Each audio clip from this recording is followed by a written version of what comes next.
Seja muito bem-vindo ao meu, ao seu, ao nosso canal da Miserável Terapias aqui no YouTube. Quero lhe convidar para participar aqui ativamente desse canal, para que a gente possa fazer mais vídeos como esse. O canal aqui tem como objetivo promover as terapias naturais, dentre elas a massoterapia, a acupuntura e moxibustão japonesa e também um pouco de quiropraxia. Me acompanhe. Também teremos dicas, especialmente para você que não faz menor noção do que vai encontrar aqui. Mas vamos lá, que hoje a gente vai contar algo muito importante para vocês, que é a história da acupuntura japonesa.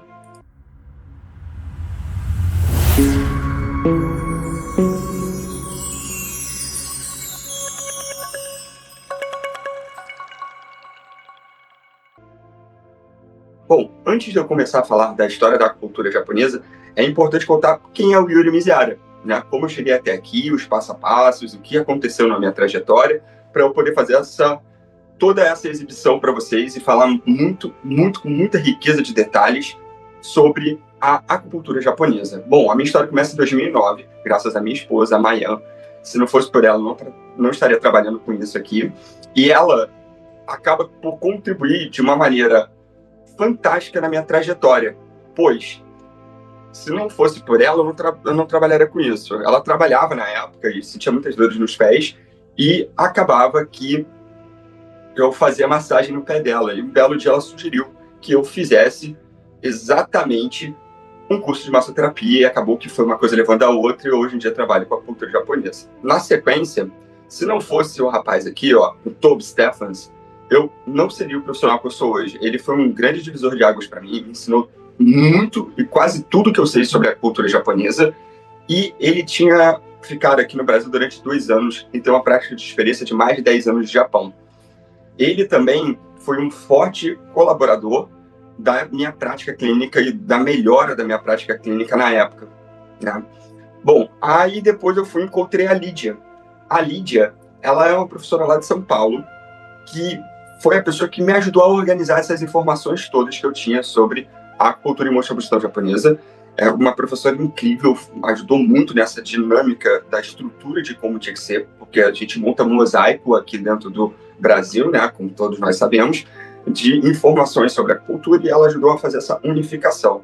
Tive também aula com Sadao e com Kaoru.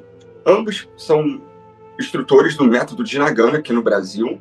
Eles foram muito importantes na minha trajetória, me ajudaram muito a entender mais um ponto da cultura japonesa e que me fez ter a ponte entre a medicina japonesa, tradicional japonesa, e a medicina ocidental. Estudei também com o Tokuda. Tokuda é um grande professor de Kanpo, né? Ele é um dos maiores, na minha opinião, aqui no Brasil, professores dessa linha de fitoterapia japonesa. Kanpo é fitoterapia japonesa, e ele, cara, tem livros incríveis que ele escreveu junto a Magali Lobosco, e eu recomendo que vocês leiam, vale muito a pena. As aulas dele são muito boas, ele consegue expressar bem, ele fala muito sobre o uso das ervas, a combinação, os usos das fórmulas magistrais, é muito legal. Tive também contato com o Paulo Dio, que foi um dos professores mais incríveis assim, que eu tive, em sentido de não só aula, mas como pessoa e também como artesão.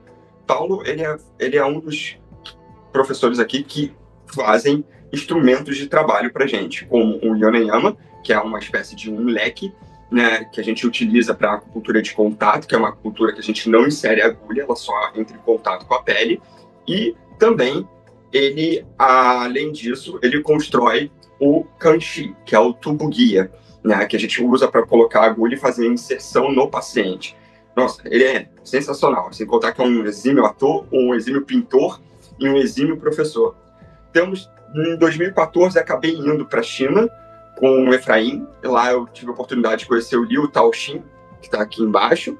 E o professor Liu Taoxin foi um professor que foi um divisor de águas, porque ele me mostrou muito essa parte mais sutil da acupuntura, né? Uma parte mais esotérica que tem dentro da acupuntura. E foi sensacional essa experiência com ele, porque até antes dele começar a dar as aulas dele, ele fazia treinos de respiração e o que a gente chama de Qigong, né, que é o trabalho do Qi. Foi muito interessante ver essa prática acontecendo, né? E foi muito legal também. Que sou eu em frente à Universidade de Beijing, né? E final de 2014, né, quando eu volto da China, eu tenho a oportunidade de conhecer uma professora chamada Yuka Higashi. Yuka, ela é uma professora de Fukuoka, né, e ela é médica acupunturista, né, ela é formada em medicina ocidental e ela também é formada em acupuntura e moxa-bustão. A Yuka, ela tem uma característica incrível em termos de tratamento, porque ela vem mostrando uma acupuntura extremamente sutil, onde ela utiliza mais agulhas de contato, então ela não insere agulha, isso mesmo, galera, ela não insere agulha, ela usa técnicas de remoção de jack diferenciadas de tudo que eu já tinha visto, sem contar a conexão e a empatia que ela consegue ter com os pacientes, mesmo tendo a barreira do idioma. Bom, e logo depois, em 2016, eu tive contato com o Stefan Beach, que é um dos maiores professores que a gente tem hoje em dia, que é propagador da acupuntura tradicional japonesa, da terapia dos meridianos na linha Toyohari, aqui no mundo, e ele foi incrível. Nesse caso, eu acabei fazendo um curso com ele de Keiraku Chiryo, que é a base para Toyohari, tá? E foi muito legal, porque o Stefan, ele sabe muito, ele tem muitos anos de experiência, ele conviveu com mestres excepcionais, assim, e trouxe uma releitura de diversos clássicos de uma maneira mais simplificada. Em 2019, eu tive contato com Kiko Matsumoto. Kiko Matsumoto é uma acupunturista que mora nos Estados Unidos. Ela é uma das maiores propagadoras do método de Nagano e ela desenvolveu o seu próprio estilo, baseado tanto no método de Nagano quanto no método Manaka. Né, e que a gente vai vir mais para frente e conhecer esse pessoal todo, tá? Não fiquem ansiosos com esse bando de nome. Mas ela foi uma pessoa fantástica em termos de prática clínica, muito rápida atendendo, um raciocínio muito rápido, muito veloz e tentando sempre buscar ser resolutivo em tudo. Em 2021, 2022, eu tive contato com o professor Tetsu Inada. O professor Tetsu, ele é um dos maiores nomes da acupuntura aqui no Brasil, ele é médico, acupunturista. A gente escreveu um livro junto chamado Nubun Dashin, uma arte complementar à acupuntura, que é uma das artes mais tradicionais do Japão, né? Que é algo que foi criado pelos japoneses. Em breve a gente vai ver isso também nesse vídeo, mas ele foi uma pessoa incrível. A gente teve altas conversas sobre diversos aspectos da acupuntura japonesa e da própria história da acupuntura japonesa. E em 2022 até final de 2024, eu tive a oportunidade de estudar com o professor Alan Jensen diretamente, e a gente pôde aprofundar dentro da linha que é a mesma linha que o Toby faz, que é do professor, uma releitura dos clássicos e da medicina tradicional japonesa pelo professor Masakaze Kida. E, galera, é sensacional. O Alan é muito prático, ele é muito clínico, então ele atende muito rápido. A velocidade dele é absurda em termos de tratamento. Pô, só agradecer a todo mundo que fez parte da minha história, né? Para que a gente possa dar um entendimento melhor para o que eu vou passar para vocês. Bom, eu quero que vocês saibam que no Japão a gente tem o Museu Nacional da Natureza e da Ciência. E nesse museu a gente tem a oportunidade de ver toda a parte de medicina tradicional. Então, essa foto mostra exatamente a parte da medicina e da evolução da medicina dentro do Japão.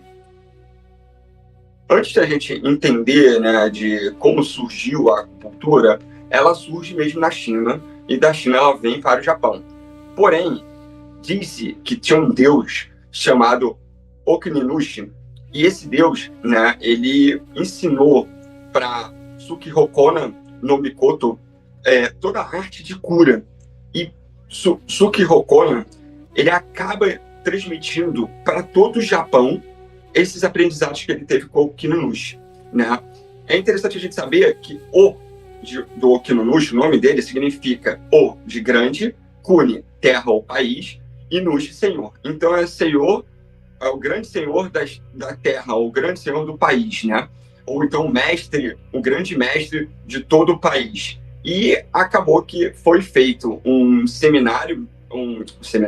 santuário para ele em Izumutaisha, e nesse santuário as pessoas oram muito e pedem muito para curas. Então, grande parte do processo de trabalhar com ervas e partes de cura, né, vem muito de Okuninushi, que são as terapias naturais que já são desenvolvidas em todas as culturas. Né? A gente sempre tem uma linha terapêutica que é muito fortemente envolvida. Né? Esse aprendizado que ele teve, esse ensinamento que ele passou para o Suku Hikona, apesar que ele passou para o Suku Hikona, de ervas, foi tão profundo, que acredita-se que ele conseguia curar qualquer enfermidade de qualquer ser humano. Né? Rege a história de Okuninushi que ele curou o coelho de Inaba, demonstrando seu conhecimento sobre cura. O coelho de Inaba é um conto japonês sobre exatamente um coelho que trazia muita prosperidade para uma região do Japão, e ele foi lá e fez o processo de cura e resolveu rápido isso.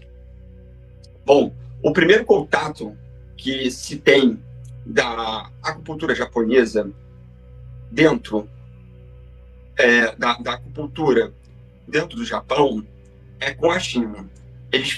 Os monges, vêm principalmente pelos monges budistas, que fazem viagem até a China para se desenvolver mais, e essa travessia eles fazem muito ali pela Coreia, até chegar na China. Né? E até a grande parte das invasões samurais que aconteceram na época foram pela Coreia. Né? A Coreia chegou a ser uma época dominada pelo Japão, né? E isso mostra um intercâmbio cultural, principalmente dessa arte de cura com o Japão. Um dos monges que mais divulgou a Mo Shabustão, principalmente, mas dentro dessa linha de tratamento de cura, de acupuntura tradicional chinesa, foi os Imabushi, que são monges que mexem com uma linha mais, como posso dizer, mais energética dentro do Japão. Eles eram os monges responsáveis por limpar as más energias. Então, após uma guerra no campo de batalha, eles iam lá libertar os espíritos para que esses espíritos fizessem passagem e não ficassem presos àquela terra, prejudicando todo mundo. E eles traziam com eles artes de cura, né?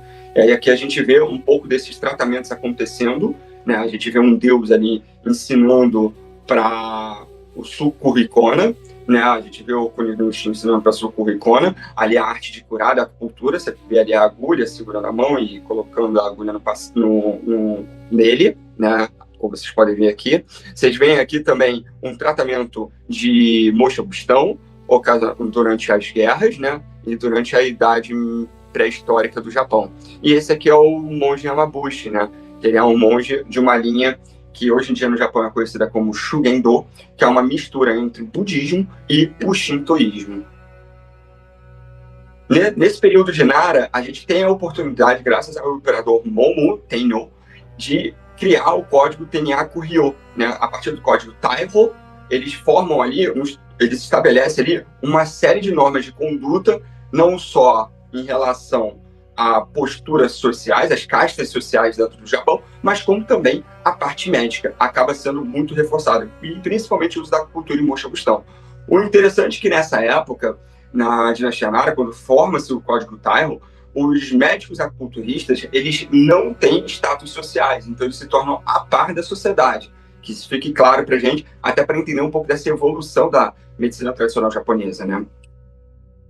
Com isso, por volta ali, no início do período de Heian, né, ainda assim, entre os séculos 6 e 10, né, a gente tem o Yasuyori Tamba, que compilou um livro que é a junção de diversos livros de medicina da época e mais os entendimentos que já foram sido desenvolvidos dentro do Japão sobre a medicina japonesa, e aqui eu vou incluir o Kanpo também, que é o Isshipo.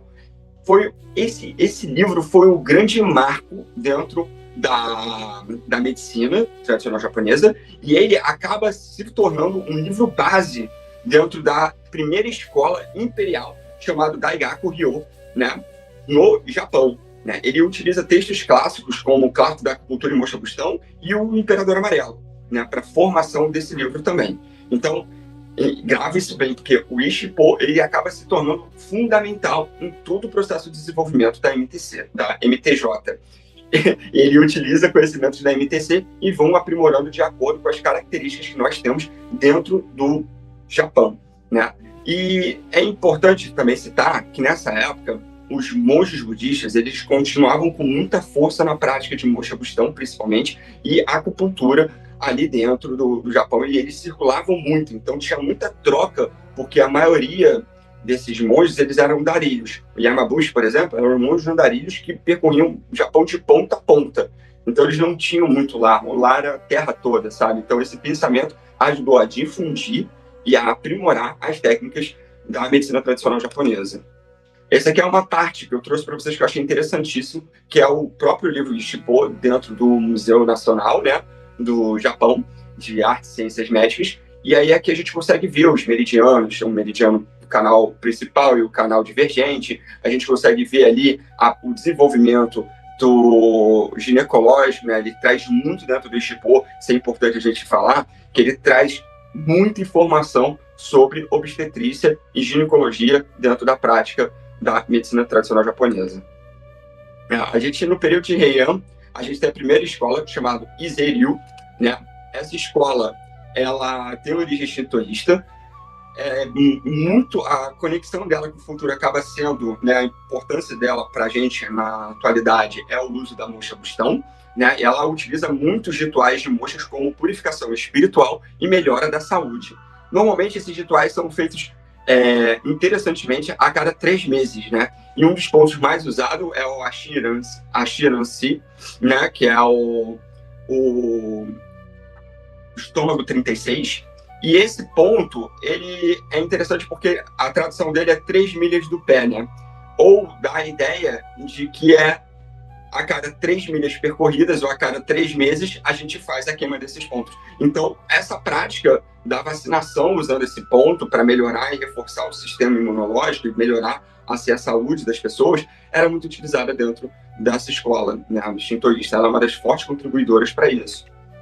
Bom, aqui eu estou trazendo uma imagem de um desenho chamado Mushi Shi, e esse desenho ele é interessantíssimo porque nessa época existia muito a figura animalística dentro do Japão. Como assim, Yuri? Eles acreditavam que as energias perversas eram parasitas, eram fantasmas, né, que invadiam o corpo e perturbavam. Então, no primeiro quadro do desenho ali, que tem uma moça com um olhar meio opaco, era uma moça que está em estado de catatonia, e o terapeuta, né, ele utiliza uma agulha para fazer uma punção no ponto Indon, né? E nesse ponto, se vocês olham no terceiro quadro, sai um parasita espiritual que estava deixando ela catatônica. Na China, esse ponto é conhecido como Itan, né? E esses tratamentos eles eram muito utilizados, essa visão ela era muito vista dentro da prática da medicina tradicional japonesa. Então, essa cultura dos monges acaba trazendo para a gente muito desses tipos de ensinamento, né? No qual a gente faz tratamento não só a nível físico, mas a nível espiritual. No segundo quadro é um senhor de idade dentro do desenho, que ele acaba machucando o joelho, o terapeuta vê aquilo e utiliza a Mosha Bustão para fazer o tratamento, e como vocês podem ver ali, a gente tem um X saindo, né? O que estava causando aquela patologia, aquele inchado ali sendo eliminado do corpo. Bom, a gente entra agora num dos períodos interessantíssimos, que é o período Kamakura, no Japão. E nessa época, a gente tem uma fusão muito forte dos textos clássicos junto com a medicina shintoísta, né? Então a gente acaba tendo desenvolvimento do Tsushin, né, que é o diagnóstico através do toque e observações intuitivas, né? Essas observações intuitivas não é bem intuitivas, é bem relacionada à manifestação de coloração da pele, né, da face. Então, utiliza-se muito esse diagnóstico visual dentro da prática da cultura japonesa, né? E ele acaba sendo utilizado até hoje, tá? Muitas escolas utilizam bastante. A gente tem a prática da Hara-Kyo sendo absorvida cada vez mais e sendo mais forte esse tipo de prática, porque alguns outros textos começam a vir da China para o Japão e acaba que gera um refinamento. E a gente tem um primeiro indício da escola Yin Yang 5 movimentos nesse período, que acaba influenciando muito os monges, principalmente na prática deles, e tendo uma visão um pouco mais esclarecida em relação à utilização dessas técnicas e da conjugação do desenvolvimento da medicina tradicional japonesa. Bom, nesse período que pega ali do século 6 a 10 ainda, a gente tem no Kamakura e no Morimati, a gente tem a medicina dos samurais, né? E acaba que uma das grandes escolas é a Yamato-ryu, né? E essa escola, ela fortalece muito e focava muito no tratamento, principalmente de dores e lesões. Então, aqui a gente já começa a ver uma prática da medicina tradicional japonesa sendo utilizada na melhora da saúde dos pacientes em termos de lesão, de dor, né, e de problemas de saúde causados por conta de muita prática de atividade física. Então, isso mais para frente acaba sendo um dos fortes contribuidores, né, dentro dessa escola para desenvolver o que a gente tem dessa medicina tradicional japonesa sendo muito rápida e eficiente e apresentando resultados dinâmicos. Temos também, nesse mesmo período, né, que é o Muromachi, que a gente já entra mais no período Muromachi, a gente começa a ter a influência da Escola dos Meridianos. E um dos grandes nomes que surgem, né, é o Goto Kozan. Goto, ele traz para a gente a primeira ideia sobre o aquecimento dos meridianos para influenciar o fluxo de Qi e faz a integração da melhora da circulação sanguínea pela prática da acupuntura e moxa bustão. Então, imagina, o cara, ele codifica isso, ele já começa a observar a nível médico, de resultado físico ali, uma melhora por conta dessa alteração dos meridianos e melhorando, assim, a circulação sanguínea. Não tem como não citar um dos grandes nomes, né, que é Manaze Dozan, dentro dessa prática da medicina tradicional japonesa, mesmo ele sendo da linha da fitoterapia. Por quê? Manaze Dozan, ele traz um conceito que fala que o excesso de calor em corpo frio é prejudicial à saúde. Então, ele acaba por codificar também e trazer uma identidade mais pura da aplicação dos livros de fitoterapia dentro da prática da medicina tradicional japonesa. Então, ele acaba trazendo uma identidade disso ali naquele movimento, né? Que eu trago mais imagens para você. Como a gente pode ver ali, são as caixas com os fármacos que eles andavam e utilizavam para fazer ali os remédios na hora e passar a fazer as prescrições, eles já davam o remédio, né? Que era tudo vendido dentro da sessão deles, né? Dentro da prática deles. E eles andavam isso com uma mochila nas costas, normalmente, ela de madeira, com várias caixinhas ali organizadas, para poder cada erva estar colocada ali em um lugar, né? A maleta médica deles era bem pesada.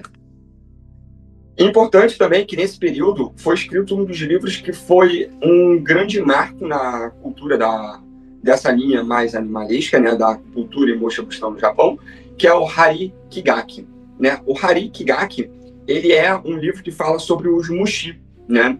O mushi, ele é o parasita espiritual. Então, para cada problema de saúde, a gente tem um parasita que é responsável por essa doença. Como vocês podem ver aqui, tem parece um cavalinho, onde eu estou passando aqui o mouse, ó. Ele é responsável por problemas de estômago. O de baixo dele, que parece uma cobra, ele é responsável por problemas nos intestinos, né? E uma das práticas, essa prática de tratar o mushi, né? Ela chega aqui no Brasil pelo Cunha, né? E o Cunha, ele traz ali pra gente uma leitura dentro da prática do Shonishin, né? Que é a acupuntura pediátrica japonesa. E ele fala sobre o tratamento de Kanomushi, aonde se pega 2 punhados de sal, um em cada mão, né? E segura-se ali durante um tempo esse punhado de sal, e depois de 5 minutos descarta o sal e olha para a mão. Se sair alguns fiapos brancos, é um tipo de mushi. E esse mushi, ele gera muita ansiedade e muita agitação. Então, em crianças, se faz muito esse tipo de tratamento. A gente costuma brincar, né? De pedir para a criança, fazer uma brincadeira com a criança, de abre a mão, vou botar o sal aqui, bota o sal na mão da criança, fecha com toda a força, segura, vamos ver quem aguenta mais tempo, continua, e fica distraindo a criança ali para ela segurar o máximo de tempo possível.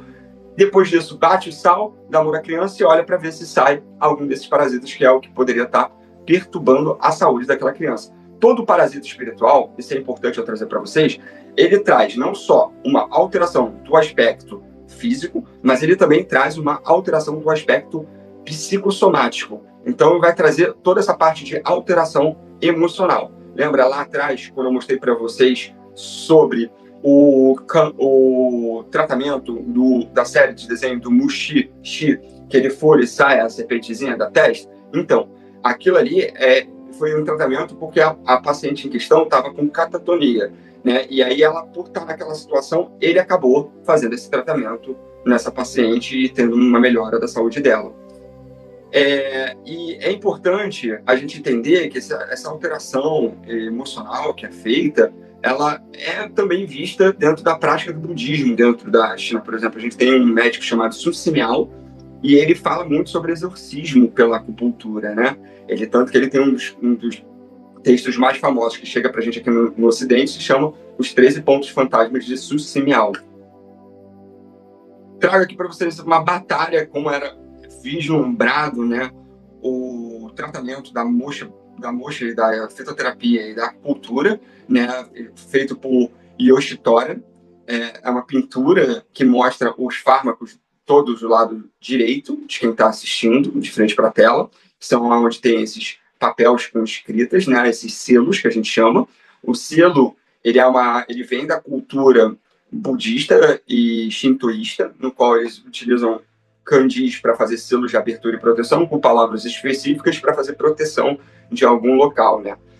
E esses selos, essas guerras que tinham, eram muito comuns, né, acontecerem, porque a gente entendia que os ventos perversos eles vinham para atacar a gente. Então a gente se baseia, como o Japão teve uma política muito de guerras, de muitos conflitos, a gente aproveita essa ideia para colocar dentro da prática da medicina também. No final do período Nara, se torna muito forte um dos maiores livros sendo utilizados ali na prática clínica, que é o Nangyo, ou Nanjing, dentro da medicina chinesa, né? Que é o clássico das dificuldades. Esse livro ele acaba se tornando base para toda a acupuntura japonesa e ele acaba somando muita força na nossa prática clínica atual, contemporânea. Ele é um dos maiores influentes disso. Tanto que a gente até brinca, né, que tem escolas que usam especificamente um capítulo ou outro deste livro, quando não mais de um ou outro. É bem legal. Tem escolas específicas que só trabalham com o capítulo 69, tem escolas que só trabalham com o capítulo 75, tem escolas que trabalham com ambos os capítulos. É um livro que contribui muito para a prática clínica no Japão. E aí a gente entra no período Edo. Até então, né, nos períodos antes da era Edo, né, do século VI até ali o século XIV, a gente já tem ali uma medicina que ela é muito fomentada em termos de prática de guerra, né, em termos de entendimento sobre a circulação do Qi, das figuras animalescas, né, que são os espíritos que influenciam o organismo, que afetam o organismo, dos parasitas espirituais, que seriam considerados, que hoje em dia a gente chama de vírus, né, que são coisas que a gente não vê, vírus e bactérias. Então, eles acabam trazendo isso muito fortemente naquele período anterior. Agora, a gente vai entrar na era dourada da cultura e mostrobustão no Japão, né? E eu vou começar trazendo um dos grandes mestres e uma das terapias que foram criadas unicamente e exclusivamente pelos japoneses, né? Com base no próprio clássico da dificuldade, principalmente capítulo 16 e capítulo 56, que fala sobre o diagnóstico abdominal. Né? Nesse diagnóstico abdominal, eles começam a perceber que tinha como fazer um tratamento pelo abdômen. Sim, se grande parte dos pontos de alarme estão neles, então a gente tem ali uma potência muito forte em termos de tratamento, né? Pontos que ajudam nesse tratamento. E, historicamente falando, esses pontos do abdômen acabam sendo muito usados, até porque na antiguidade se comia uma comida meio crua, então isso podia gerar certos desconfortos gastrointestinais e os usos de ponto nessa região acabam sendo comumente divulgados, né, entre as culturas. E no período do shogunato de Tokugawa, né,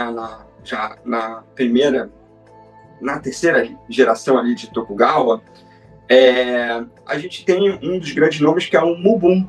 E o Mubun ele desenvolve essa técnica diante de uma dificuldade de tratamento que ele tinha para a mãe dele em uma prática dele de meditação e oração, possivelmente para Okuninushi, entre outros deuses que são responsáveis pela prática da cura.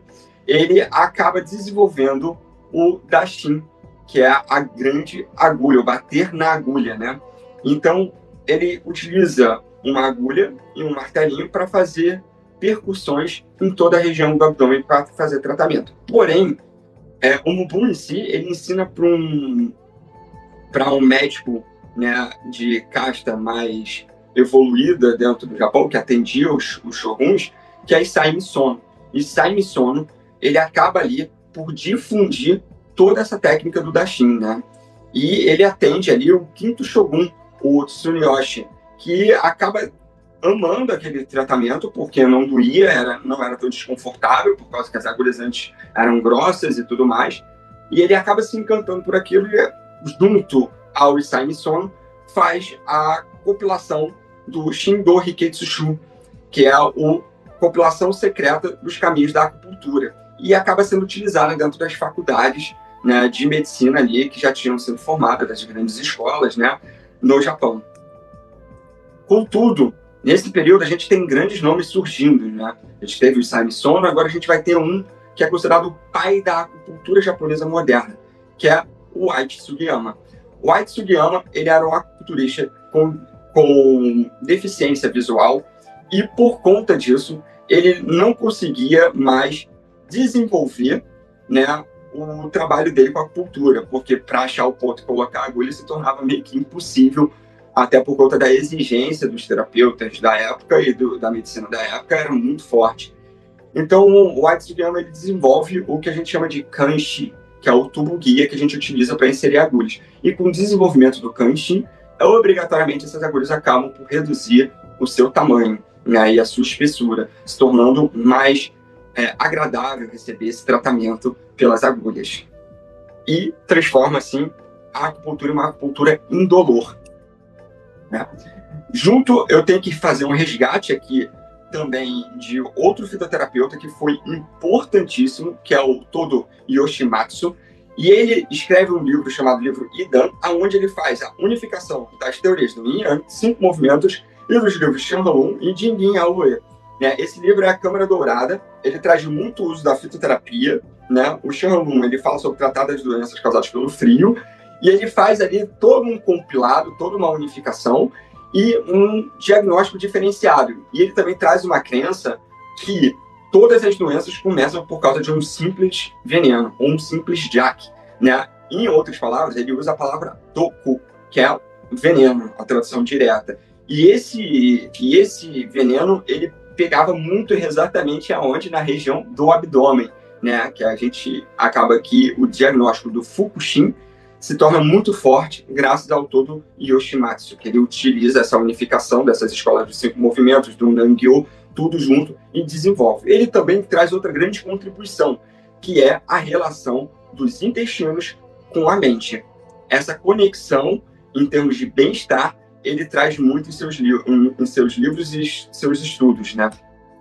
Bom, nesse período, a gente tem o Terashima, ele faz ali uma grande enciclopédia chamada Wakan Sansai Zue, e essa grande enciclopédia, ela traz diversos aspectos, né? Como vocês podem ver aqui na primeira imagem, toda a estrutura de um castelo japonês, na segunda imagem, os animais, na terceira imagem, ele recupera o Ishipo.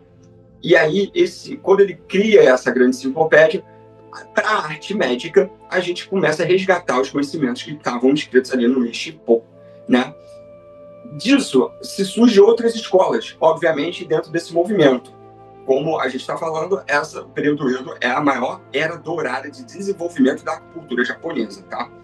E a gente tem a escola Yoshida, né? Yoshida Anryu, ele foi um dos mestres de deficiente visual que faz ali a junção da acupuntura e da mostra junto à prática da massoterapia e da palpação, principalmente para o tratamento. Então ele vai influenciar diversas escolas mais para frente, principalmente escolas onde a gente tem muito deficiente visual, e nesse período é importante a gente citar que os deficientes visuais começam a ser inclusos na sociedade pelas artes médicas, tanto de massoterapia e acupuntura e moxa-bustão, né? Entre também as técnicas de manipulação articular, conhecidas como Seitai, né? A gente tem a escola Kohoha, que é uma escola focada na medicina tradicional chinesa, então eles continuam pegando ali os clássicos chineses e colocando aquilo ali em termos de tratamento e seguindo fielmente. Há outras escolas que aparecem. A gente tem a Yoshida-ryu, que é uma escola que foi especializada em Mosha Bustão, então eles pegam todo aquele conhecimento do século VI sobre o shintoísmo, o budismo, em termos do uso da Mosha Bustão, e eles codificam isso, escrevem um livro apresentando para a gente exatamente toda essa prática clínica sendo utilizada com a Mosha Bustão. A gente também tem uma escola que ela ficou meio confusa na minha pesquisa, confesso para vocês, porque Takeuchi Ryu é uma escola também de prática de arte marcial, também. A gente tem ou Takeuchi Doan ou Tani Jogan, que é uma linha de estudo onde dentro dessa escola se praticava muito a pulsologia. Por que eu falo que fica confuso em termos dessa escola? Porque era muito comum antigamente ter ainda as linhas da escola dos samurais, né, que a gente viu anteriormente. Então, talvez essa escola seja uma escola remanescente ainda, mesmo que tenha a prática de arte marcial, ainda assim as pessoas ali tenham prática de desenvolvimento da saúde, né? Então, eles ainda assim poderiam estar praticando ali a pulsologia, a massoterapia, algumas técnicas de agulha e moxa, que com o tempo vai se perdendo isso dentro do Japão, em partes, né? Porque tem linhas ainda de técnicas de espadas no Japão, como Kendo e Aido, que são técnicas de Kendo a espada livre e Aido é o saque das espadas, que ainda tem professores que trabalham com algumas técnicas de agulha e moxa para melhorar a capacidade dos alunos de conseguir utilizar essa prática do caminho da espada, que é muito presente dentro da cultura japonesa. Tanto que a série Samurai X, a gente tem um personagem principal chamado Kenshin, que significa espírito da espada, o coração da espada, né? Eu trago também, de novo, aqui um reforço da escola Kohoha, que ela tem ali uma influência muito forte em termos dos livros clássicos chineses, mas trago porque ali, nessa escola, a gente começa a usar muita palpação de meridiano. Então, por isso que eu trouxe ela, porque ela vai influenciar muitas das outras escolas, principalmente as escolas de Kiko Matsumoto e todas as escolas que envolvem diagnóstico por palpação. Como assim, Yuri? Eles trazem ali um pouco do que o Todo Yoshimatsu fez, em termos do Fukushin, que é o estudo diagnóstico abdominal. Então, eles fazem as palpações ali e já começam a desenvolver algumas zonas reflexas, baseado no livro da época, no final ali da dinastia Nara, né, do século VI ali até o século XIV, que é o Nangyo, né, que é o clássico da dificuldade, onde fala sobre diagnóstico abdominal no tratamento. Sim, na China se usava, mas depois de um tempo as tradições, os imperadores que foram entrando, foram abandonando um pouco isso para não ter muito contato com o paciente, né? Mas no Japão não, no Japão se tinha esse contato, se apertava ali muito o abdômen para verificar se houve uma melhora ou não do estado de saúde da pessoa que está enferma, ali, de quem está precisando de ajuda. Para vocês terem uma ideia de como foi uma era dourada, olha quantos instrumentos a gente desenvolveu nesse período, né? A gente tem as agulhas comuns, que estão ali da esquerda para a direita, a gente tem o kanshin, né, que é o tubo guia, como vocês podem ver no meio ali, um segundo, uma cor mais, na linha mais do cobre, né? A gente vai ver ali também agulhas de sangria, a gente vai ver agulhas massageadoras, que foram muito utilizadas, que são aquelas de branco ali, e a gente vai ver uma caixinha de agulha e do lado o mubum também, porque o mubum ele era utilizado também na prática com agulhas de acupuntura. Como assim, Yuri? Sim, a gente botava a agulha, segurava a agulha ali numa pessoa e batia com aquele martelinho que está na cor ali mais de cobre, né, para conseguir fazer essa inserção. E ali também a gente tem um shinkan, um kanshin, que era utilizado também para inserir essas agulhas. Então, só para a gente ter uma ideia de que esses eram os materiais utilizados antigamente dentro da cultura da medicina tradicional japonesa no período Edo, que é onde teve uma evolução tecnológica muito grande. E a gente entra no período Meiji, né? E nesse período, ele começa a ter ali uma abertura com o Ocidente, né? Então, a gente tem algumas escolas que se permanecem. Então, forma-se a escola Nangyo-ryu, que é a escola do clássico das dificuldades, aonde eles começam a utilizar ativamente a prática desse livro. Repare bem que o clássico das dificuldades ele, por ser um livro que foge um pouco, ele é mais prático, né, em termos de leitura, em de você ler aquilo ali e conseguir visualizar o paciente com aquilo ali, ele acaba se tornando um dos livros de maior influência dentro da acupuntura tradicional japonesa, né? Então, o Nandio, ele é muito importante e ele é o pilar do que hoje em dia a gente tem da cultura moderna da tradição japonesa, né? A gente também tem o Kokan Nigaku, que é uma escola no qual tem uma abordagem integrativa entre o uso da fitoterapia e da acupuntura e Mosha Bustão, né? E começa a combinar diversos tipos de diagnóstico para poder fazer os tratamentos. A gente não pode deixar de trazer também um dos grandes nomes, que é o Genpaku Sugita e o Toyo Yamawaki, que escreve um livro chamado Kaitai Shinsou, que esse livro ele traz para a gente muito da anatomia. Sim, lembra que eu falei que um período mês teve muita abertura para o Ocidente e teve uma modernização ocidental dentro do Japão? Exatamente. Aqui vem junto com os acordos comerciais que o Japão tinha, principalmente com a Holanda, todo esse conhecimento da anatomia e fisiologia que é resgatada dessa linha de tratamento. Então se torna um período Hangaku Medicine, né? Ou então a medicina Hangaku, a medicina do exterior. A gente tem aqui a primeira dissecação sendo feita no quadro ali acima, né, por um médico holandês.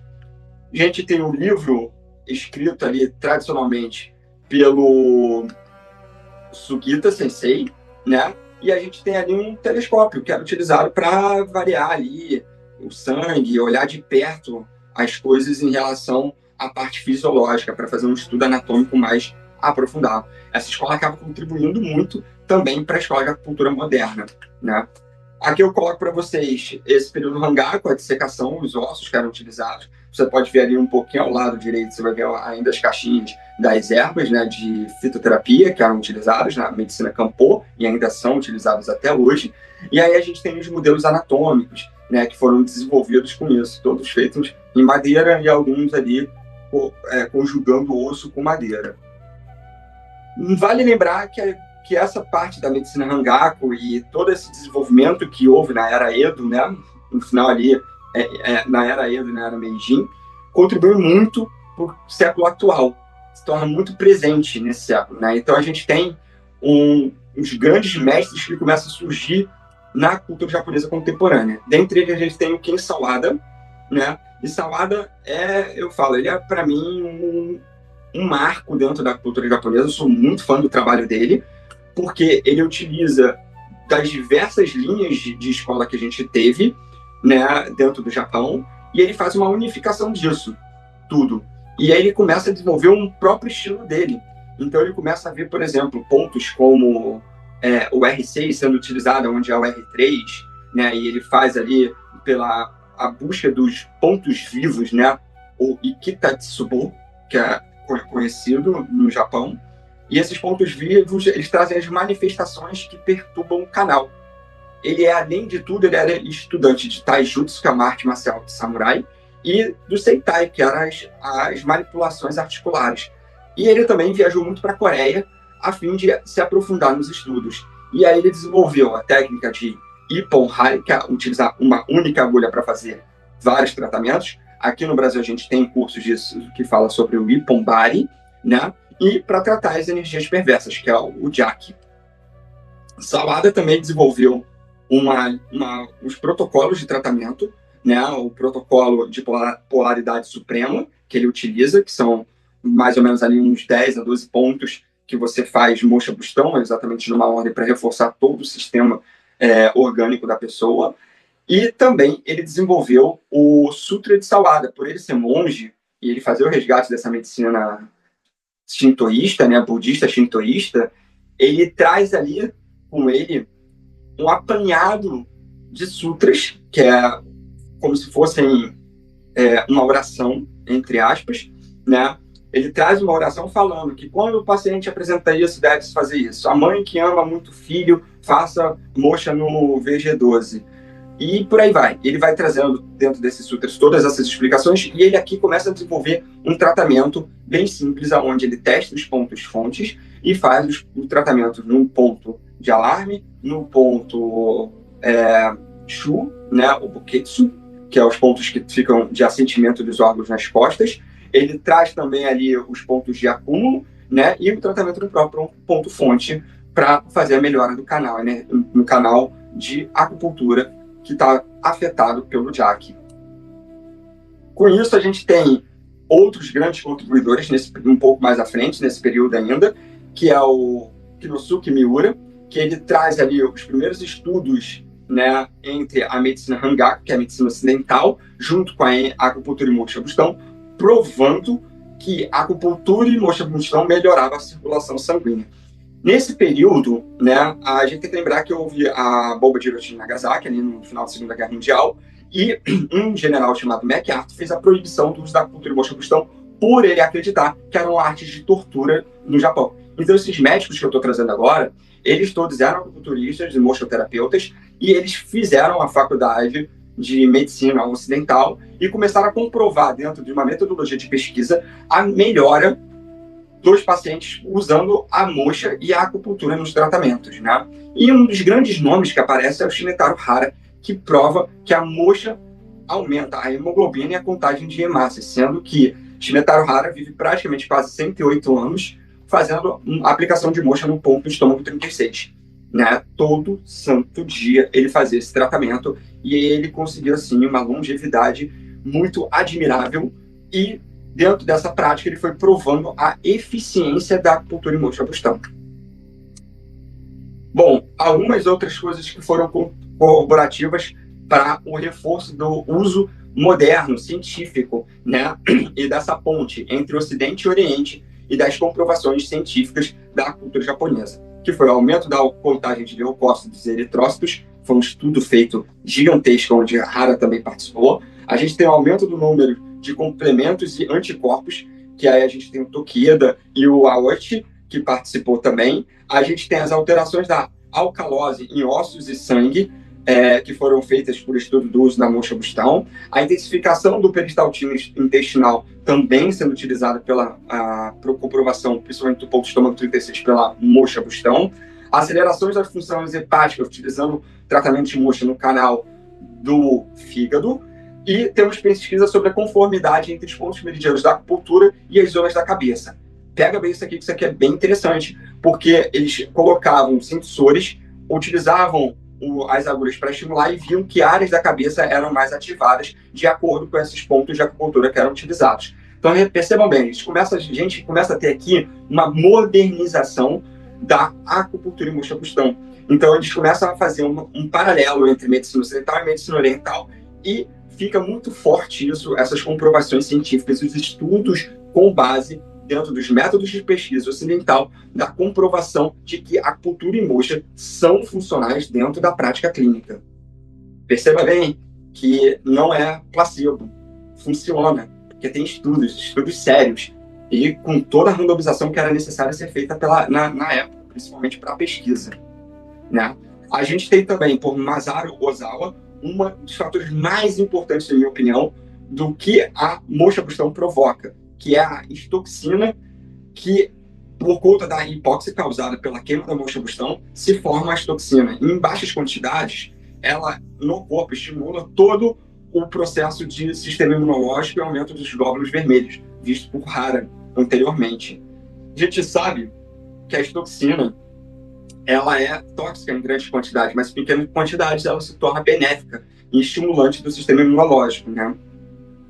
A gente também tem, graças a Hidezurumaru Ishikawa, né? A gente tem, graças a Ishikawa, um mecanismo de ação pelo sistema nervoso autônomo em animais pela acupuntura e moxa-bustão. Então, ele viu que há uma alteração do sistema nervoso autônomo quando a gente faz o tratamento de acupuntura e moxa-bustão.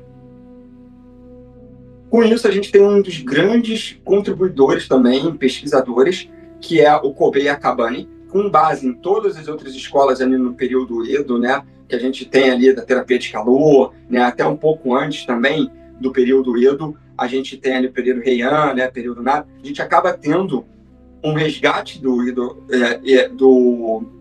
livros antigos, né, e de tratamentos que eram feitos ali, né, que eram tratamentos antigos que vinham que é o aquecimento do meridiano, falado por Dozan, e Kobe Akabano resgata todas essas informações, principalmente os livros do Ishipo, né, que eu falei que ele seria muito importante, e ele consegue fazer uma medição de calor pelos canais, usando principalmente os pontos Tings.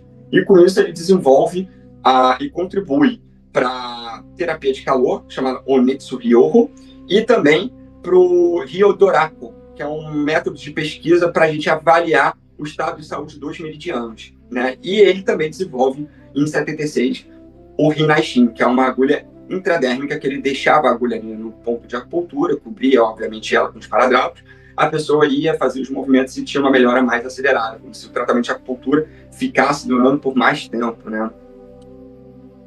Nesse século também, no século 19 e 20, a gente tem um dos pais da Mosha Bustão japonesa, que é Fukaya. Isaburo Fukaya, ele era engenheiro e ele teve ali um episódio de fadiga, né, e ficou internado. E a única coisa que melhorou ele e acelerou o processo de cura dele foi a prática de Mosha Bustão. Intrigado com aquilo, né, como uma coisa tão pequena e tão simples pudesse fazer tantas mudanças no organismo, Isaburo vai a estudos profundos, né, da Mosha Bustão, desenvolve técnicas únicas e um modelo único de Mosha Bustão, resgatando ali, naquele período ali da era dos samurais, a escola principalmente Mosha Bustão que existia, né? E ele utiliza e dá um avanço estratosférico dentro da Mosha Bustão, né? E ele começa a utilizar uns métodos diferentes de abordagem desse tipo de moxa, principalmente um tratamento pela moxa de forma mais indolor, né? Então ele acaba criando um universo e resgatando os moxoterapeutas no Japão, né? E ele é considerado um dos grandes nomes e um dos grandes modernistas dentro da cultura de Mosha Bustão, principalmente da Mosha Bustão, ao lado de Ken Sawada e Kobe Akabane. Logo em seguida, dentro da parte contemporânea, a gente tem a formação e o resgate aos clássicos, porque até então a gente viu que estava tudo muito relacionado ali a ciência, estudo científico, e medicina, e fisiologia, anatomia, e o uso da acupuntura de forma mais fisiológica, anatômica, o ponto que trata gastrite, o ponto que trata isso, mas começou a ser um pouco abandonado o estudo do Nangyo. A escola dos clássicos da dificuldade, ela começou a ficar um pouco fraca. E aí uma galera virou e falou, não, a gente tem que reformular isso, está muito moderno demais isso, a gente está esquecendo dos trabalhos clássicos, dessas contribuições que a gente teve nesse período, que foram extremamente importantes. Então, a gente faz o resgate dos clássicos, né? E graças a esse resgate que a gente tem, a gente forma a primeira escola dos meridianos, que é a escola Keiraku-Ryo, né? Que é formada por 4 grandes nomes, que é Inagi Asori, que é o fundador dessa escola, Keiminori, Sodo Okabe e Shinshihiro Takeyama, né? E ele traz muito dessas informações para a gente de como trabalhar com a terapia de canais, né? Shinichiro Takeyama, ele escreve um livro chamado Tsubo, que é um livro interessantíssimo, baseado muito no que Ken Sawada tinha escrito lá no passado não tão distante, né? Mas ainda assim contemporâneo, e ele traz muito sobre essa questão dos pontos vivos, né? Então, a busca de cada um aqui contribuindo para a melhora, né, do estudo de fisiologia dentro dos canais e tentar fazer uma ponte entre a medicina clássica e a medicina moderna se torna-se muito presente. A gente tem que falar também de um outro grande profissional, que é o Shohaku Honan, que traz esse mapa e a simplificação dos 5 movimentos. Né? Então, a escola dos 5 movimentos, que tinha vindo lá do passado, do Yin Yang, 5 movimentos, essa escola é resgatada com força total por esse grupo da Keiraku-Ryo, e Shohaku Hono faz um anagrama que é utilizado até hoje dentro da prática de acupuntura e Mosha Bustão, que é as interrelações entre os pontos, né, entre relação mãe, filho e avô, né, e neto, consequentemente, e a gente acaba trazendo tudo ali, em termos de tratamento, como eles se relacionam, que ponto se conecta com outro ponto, né? Então os pontos de movimentos começam a surgir, que é o ponto fogo, o ponto água, o ponto terra, o ponto metal e o ponto madeira, né? Então esses movimentos a gente acaba trazendo e os diagnósticos abdominais associados à prática do uso desses 5 movimentos. A escola Keiraku, ela é tão importante, gente, na medicina contemporânea japonesa, que ela visa justamente regular o TI, basicamente isso é o que acaba sendo acontecendo utilizando todos os tipos de diagnósticos possíveis, né? Diagnóstico abdominal, diagnóstico de pulso, diagnóstico da coloração da face, em algumas linhas diagnóstico de língua, né, para também ver.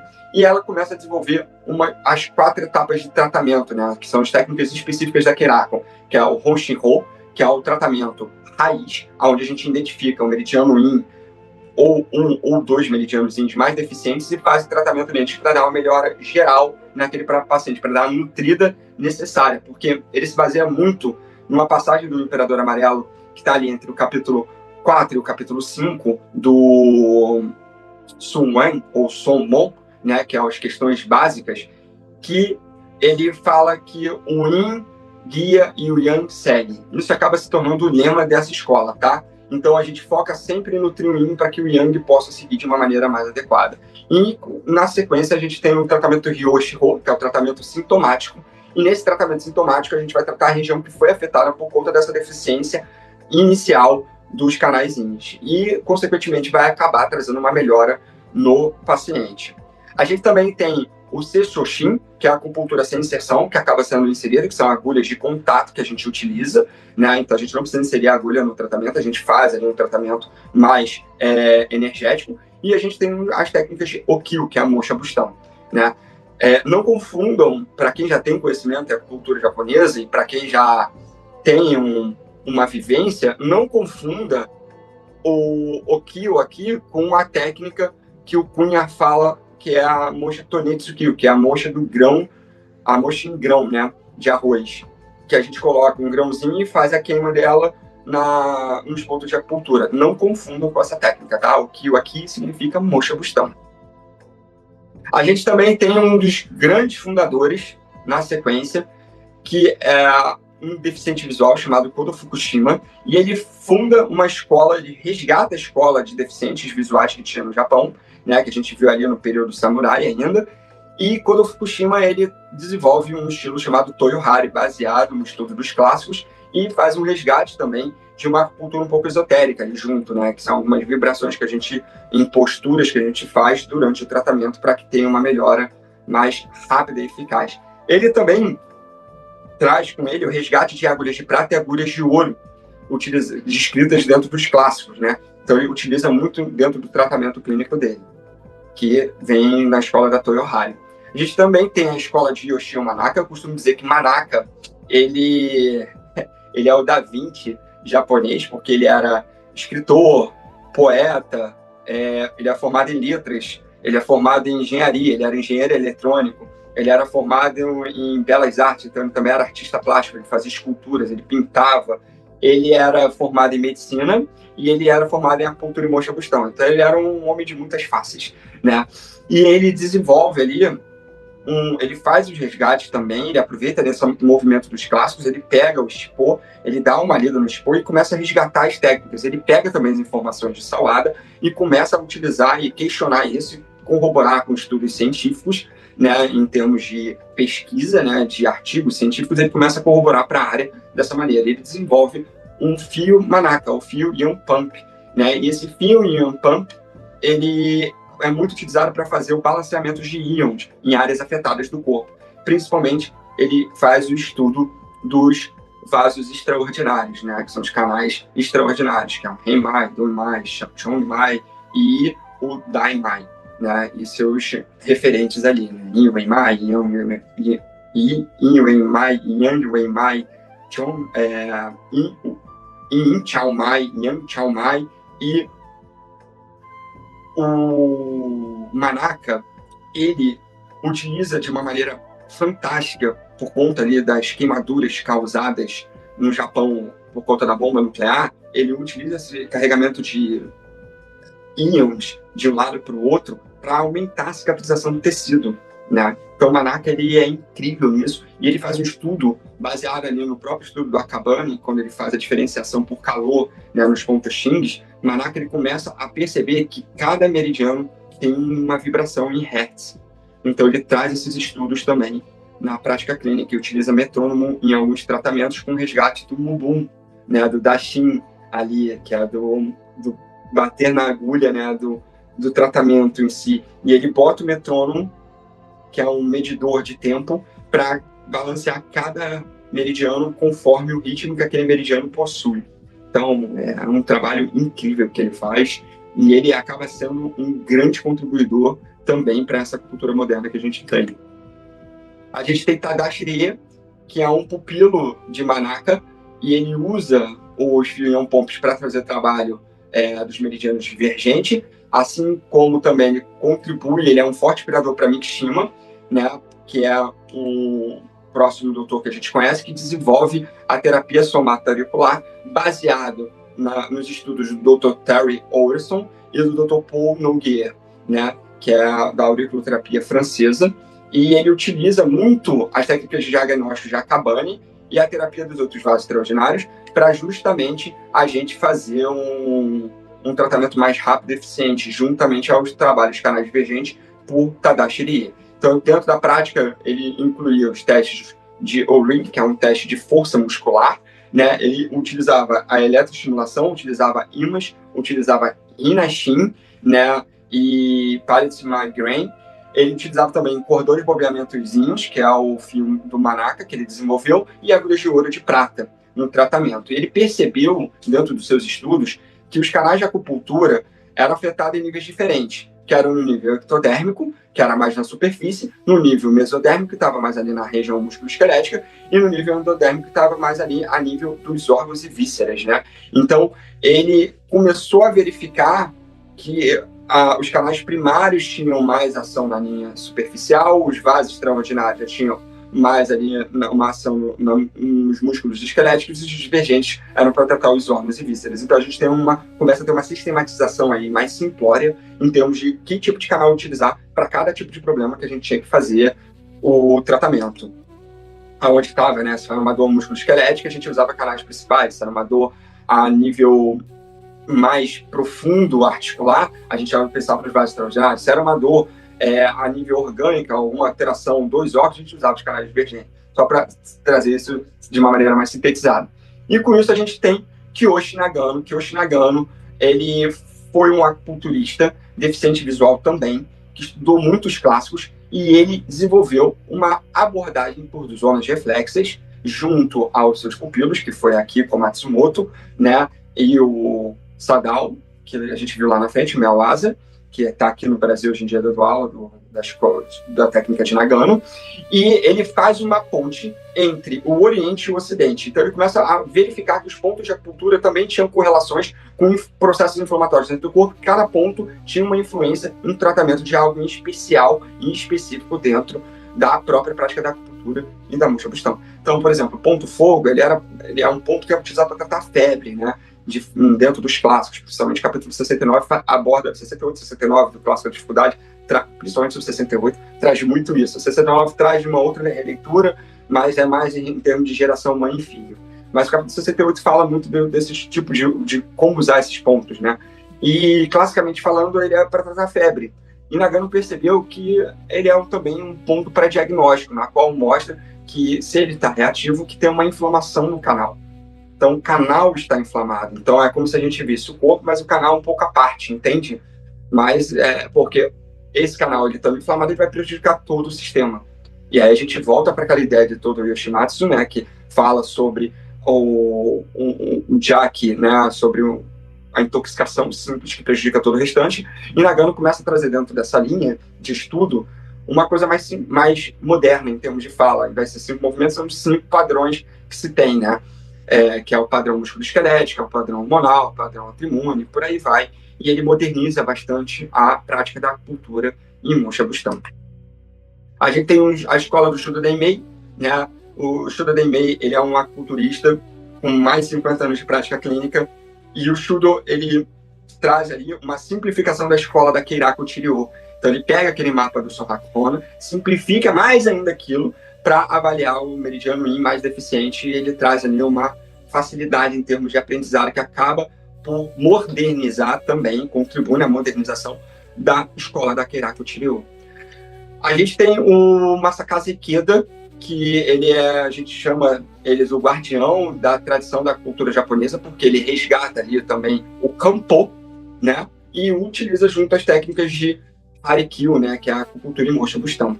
Então ele faz a união da fitoterapia e a prática de acumusha, né, da acupuntura e musha-bustão japonesa. Trabalha fortemente na linha da Keiraku Chiryo também, utiliza como base principal a Keiraku Chiryo, que acaba que todas as escolas utilizam a Keiraku Chiryo como base, porque Nagui Asori vai para a França, mostra habilidades únicas com agulha e musha-bustão para os franceses, eles ficam encantados e acabam fazendo a promoção da Keiraku Chiryo no mundo. Então muitos dos acupunturistas japoneses começam a utilizar muita Keiraku como base. E aí começa a se desenvolver dessa forma. E Masakaze Ikeda, ele resgata os clássicos e começa a reescrever os clássicos, colocando os comentários sobre cada capítulo que é dado ali dentro dos clássicos. Então é fantástico o trabalho dele, é muito bonito, e ele acaba por somar bastante, por refinar cada vez mais o uso e a sensibilidade no tratamento da cultura musha-bustão. A gente tem também alguns profissionais que saem da escola da Toyohari, lá do Kodo Fukushima, que a gente, como o Koei Kohara, né? O Kohara, ele é praticante de Aikido e Kotodama, e ele utiliza o Kotodama, é uma prática de reverberação vogal, e ele começa a resgatar aquela parte mais espiritualista da acupuntura na prática dele clínica de trabalho. Então ele tem muita questão da postura, do contato, utilizando as vogais para reverberar o ponto e para fazer um tratamento mais dinâmico.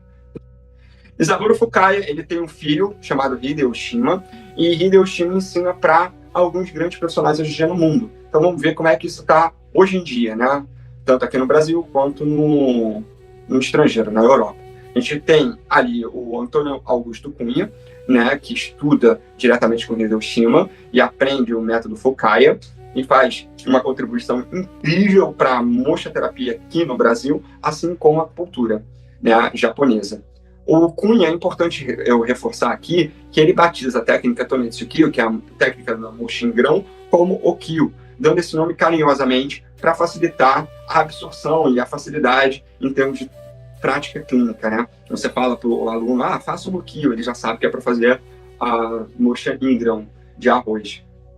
Tem o Juji Mizutani, que é um dos organizadores da Najon, que é a revista de acupuntura japonesa, popularmente conhecida dentro do Japão, que a gente tem vários artigos ali de diversos profissionais da acupuntura e musha atualmente, né, e o resgate de alguns textos antigos, como o do próprio Ken Sawara, que um dos meus professores, que é o Eduardo Obaide, ele traz isso muito. A gente tem o Felipe Caldê, né, que trabalha fortemente na divulgação do método Fukaya de musha-bustão, teve recentemente no Japão, dentro da escola que Nagui Asori funda, da terapia dos clássicos, ensinando a técnica que ele desenvolveu dentro da linha do Fukaya, que se chama Kinsei-kei, que é um equilíbrio estrutural utilizando a musha-bustão.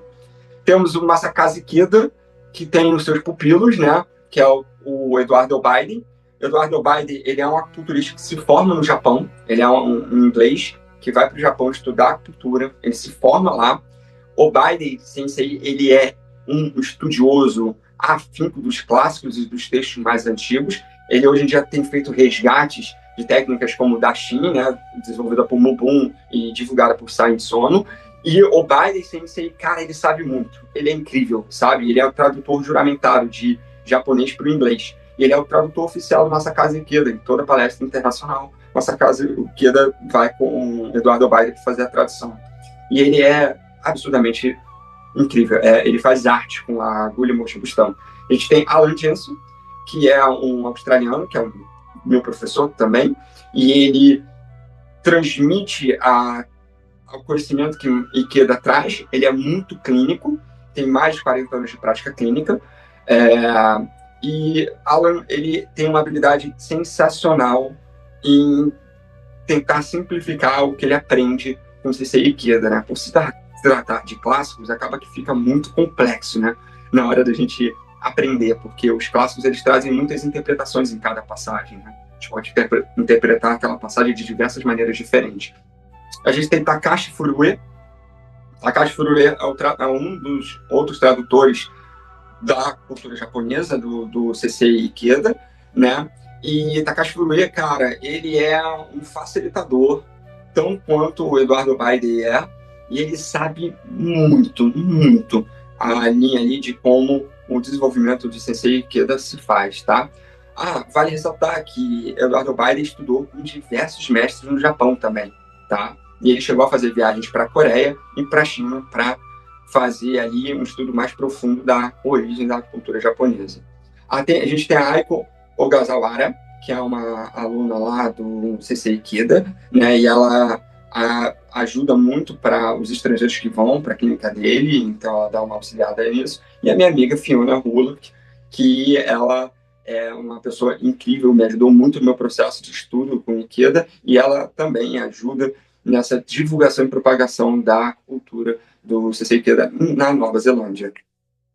Eduardo Biden tem dois grandes pupilos, que é o Toby Steffes, com quem eu tive contato e o prazer de estudar, e o Stephen Blair, que é um grande amigo também, que força muito ainda a linha do uso do kanchi de metais diferentes para fazer a inserção da agulha no corpo e trabalhando assim com a técnica muito precisa. Ele também é professor de Tai Chi, Chuan, e o Toby hoje em dia está com um projeto em termos de percepção corpórea durante a prática do tratamento e estar 100% presente durante o tratamento, né? Então ele tem essa linha também de trabalho, que é bem legal também.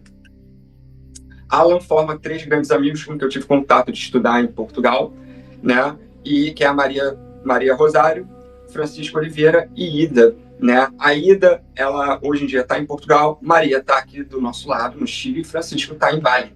E eles acabam por divulgar e promover muito dos seminários da linha do Masakasa Ikeda aqui para a gente, tanto na América do Sul, quanto em Bali, quanto ainda em Portugal.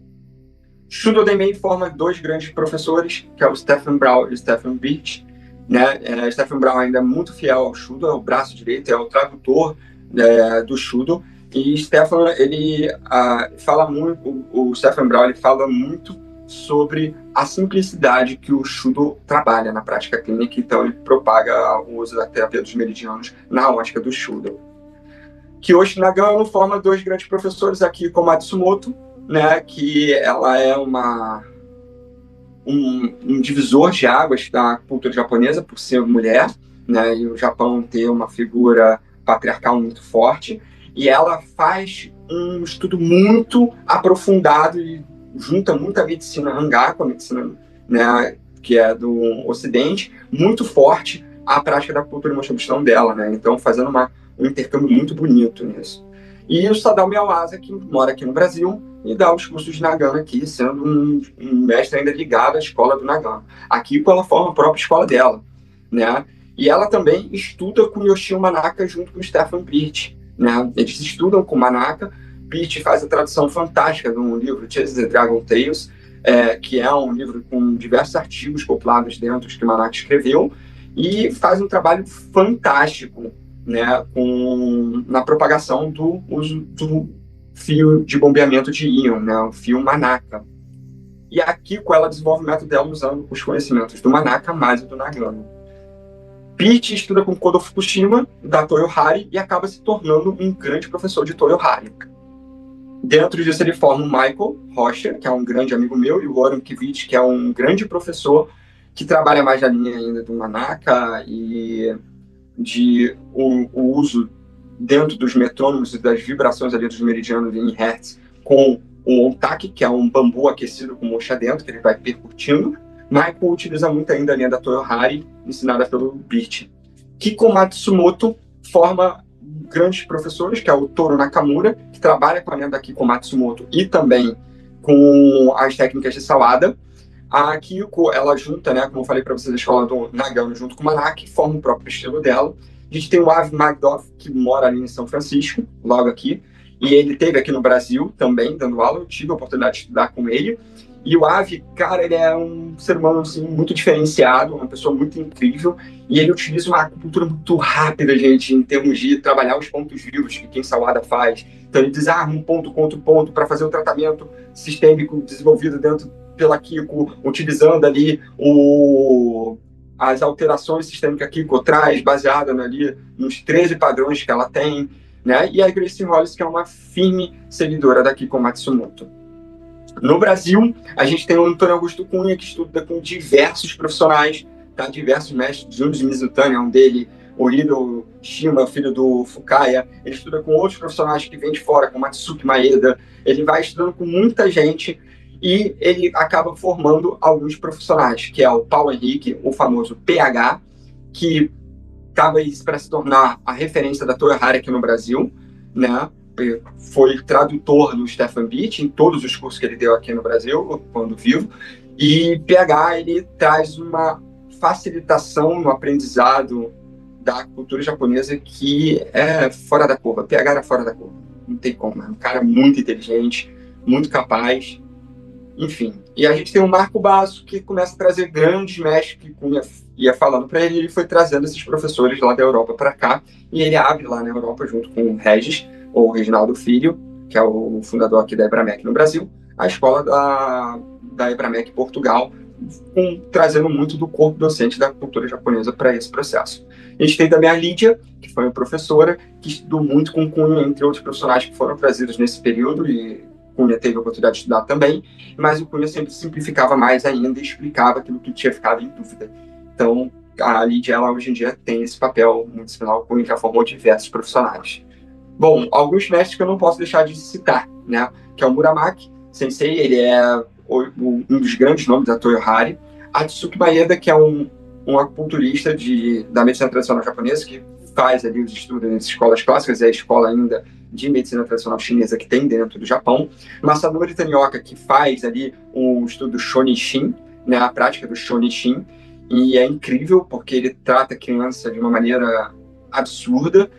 A pediatria, técnicas de pediatria dele são únicas, ele desenvolve um instrumento para fortalecer o tratamento das crianças. Ele é muito bom mesmo fazendo tratamento pediátrico, e ele faz uma revolução em termos de tratamento pediátrico na cultura japonesa, que se baseia a sua base dentro da Kiraku Chiryo, tá?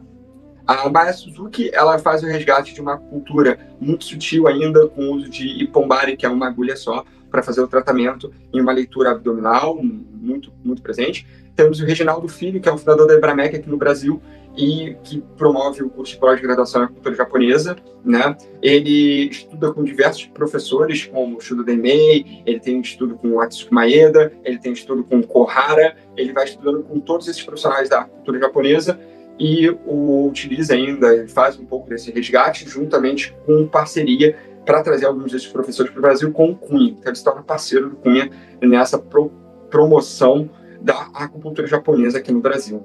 A gente tem o Asuda Watari, que já esteve aqui no Brasil dando aula de uma técnica chamada Yachinomichi, que é uma linha de estudo que se baseia ali naquela cultura samurai, mas que tem um resgate também de uma cultura bem clássica naquele período. A gente tem Hideo Takahashi, que ele traz ali o resgate do Isai Misono, da técnica do Dashin. A gente tem Takahiro Funamizu, que traz o uso do teishi, que são agulhas de contato, para a gente trabalhar a parte estética. A gente tem Shinju Yamamori, que faz o Kampohari, né, que é a técnica, ele é um Meishi Toyohari, que então ele vem com a linha do Kodo Fukushima e mistura junto com a investigação e prática do Kampo, que é a fitoterapia japonesa, como a gente já viu. Tem o Tetsuya Nada, que estuda com diversos mestres da cultura japonesa que vieram aqui, os imigrantes, né, que vieram pro Brasil para fazer a melhora da nossa agricultura, e Nada tem a oportunidade de estudar com alguns desses professores aqui no Brasil. Temos também o Henrique Novais, que é um dos professores também da atualidade aqui no Brasil, que estudou com o PH, foi muito próximo ao PH, e estudou com os profissionais que o PH vinha fazendo a tradução desses cursos, né, como Nancy Royce, como o próprio o Stefan Birch, né, deixar claro que tem o Stefan Brown, então é o Stefan Birch, ele estuda com o Birch também, e aqui com o Matsumoto, a gente acaba fazendo cursos juntos também, e se torna um grande amigo aí da profissão aqui no Brasil. Na teoria base não se difere muito a cultura japonesa. A gente tem a teoria de Yin e Yang e a teoria dos 5 movimentos. Como também a gente tem a teoria do Chi e dos meridianos. A gente, sim, respeita ainda o Sambal, que são os 3 tesouros. A gente utiliza eles também. Todas essas teorias acabam sendo aproveitadas. Só que a gente tenta buscar olhar isso de uma forma mais prática, né? Então, por exemplo, uma zona que está fria é uma zona com pouco Chi. Então, a gente acaba por simplificar dessa maneira. A diferença da medicina tradicional japonesa para a medicina tradicional chinesa é a seguinte: o agulhamento é indolor e agulhas mais superficiais, na prática da cultura japonesa. A palpação de canais, A avaliação é constante, então toda hora que a gente faz um uso de um ponto, a gente reavalia o pulso, né? Tem a avaliação abdominal, a combinação de agulha e moxa-bustão e evidências científicas. Então a gente se baseia muito nisso, tá? O próprio estudo tem um estudo falando sobre o IG4 em relação a aborto. E é muito interessante ele ver que ali o estudo não é conclusivo. Bom, eu trouxe ali o Megamente e trouxe um outro personagem com a cabeça pequena e um corpo grande, que também é uma coisa muito interessante dentro da cultura entre Japão e China.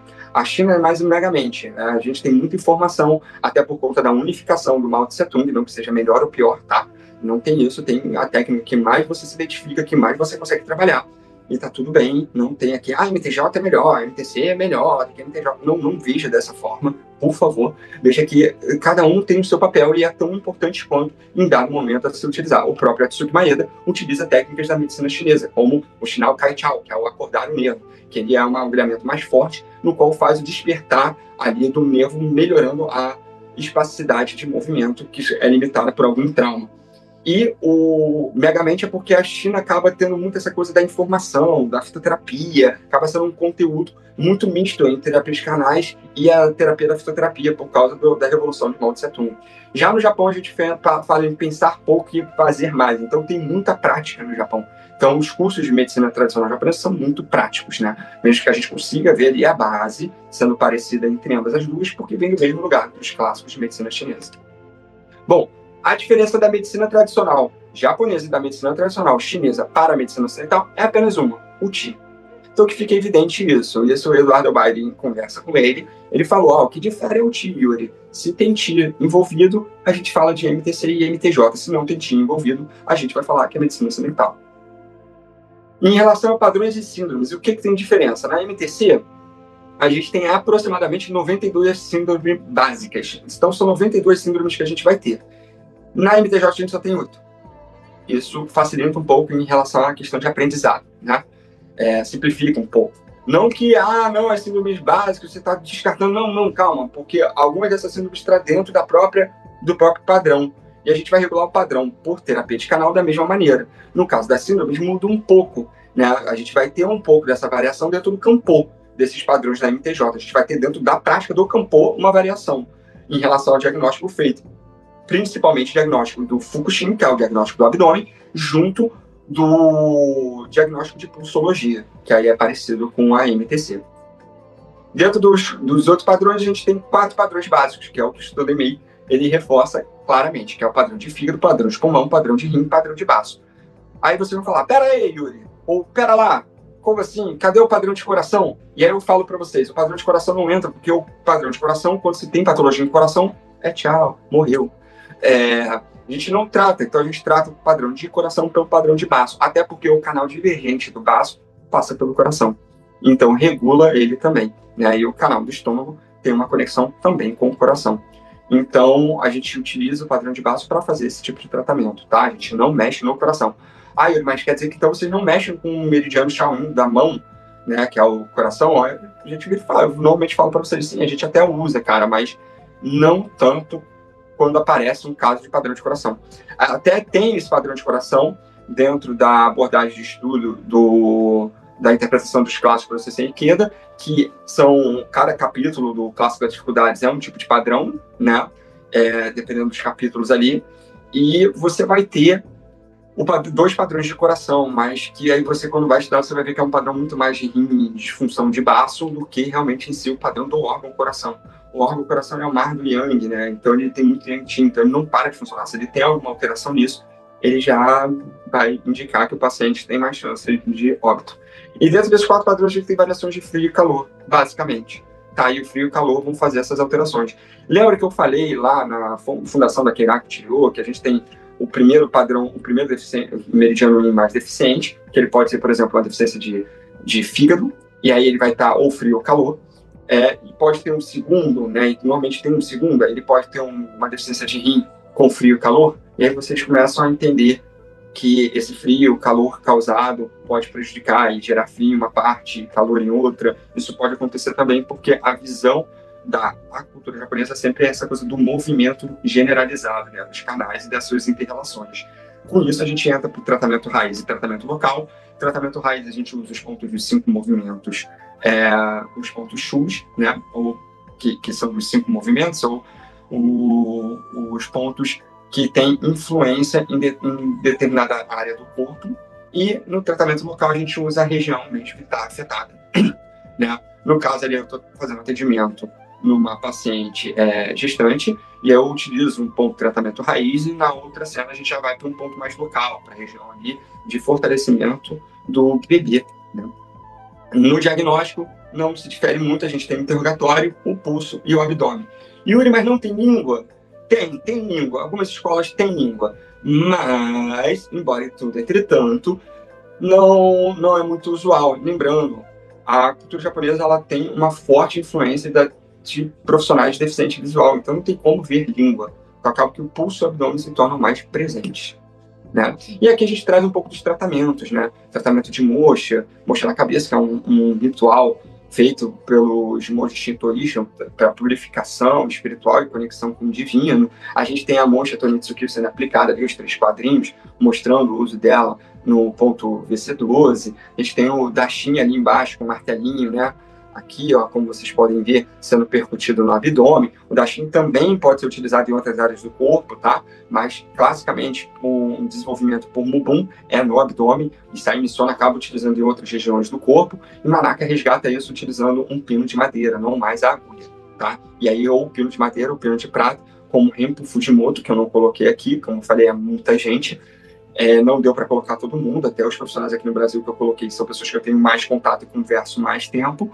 Então acaba que eu peço já desculpa para quem ficou de fora e trago aqui algumas outras técnicas de alguns outros profissionais que utilizam e que eu acabei não colocando aí para vocês, tá bom? A gente tem aqui o Toshin, que está aqui com a agulha no cabo a mocha no cabo da agulha. A gente tem Shinetsuki, que é esse grãozinho aqui que a gente faz a queima e se chama mocha de percepção de calor. Então, ao perceber o calor, a gente retira. E a gente tem as agulhas aqui, como vocês podem ver, que são colocadas mais superficialmente, né? O uso do Tishin, que é deixar a agulha, e o uso do mandril aqui nessa imagem para inserir a agulha dentro do corpo. Bom, pessoal, espero que vocês tenham gostado bastante desse vídeo. Eu espero que vocês deixem aqui um comentário de o que vocês acharam, o que vocês gostariam de ver mais. Se tem algum profissional ali que interessou vocês, que eu possa trazer aqui para contar mais a história dele, mais da prática clínica dele. E compartilhe esse vídeo, curta esse vídeo, ajude esse canal a crescer, porque ele crescendo, eu vou dar mais informações. Enquanto mais informações a gente tiver da cultura japonesa, mais simplificado tudo fica. Muito obrigado e sejam novamente muito bem-vindos ao meu e ao nosso canal da Miziara Terapias aqui no YouTube, que vai abordar esse tipo de terapias naturais. É isso, gente. Um beijo grande, coraçãozinhos coreanos para você.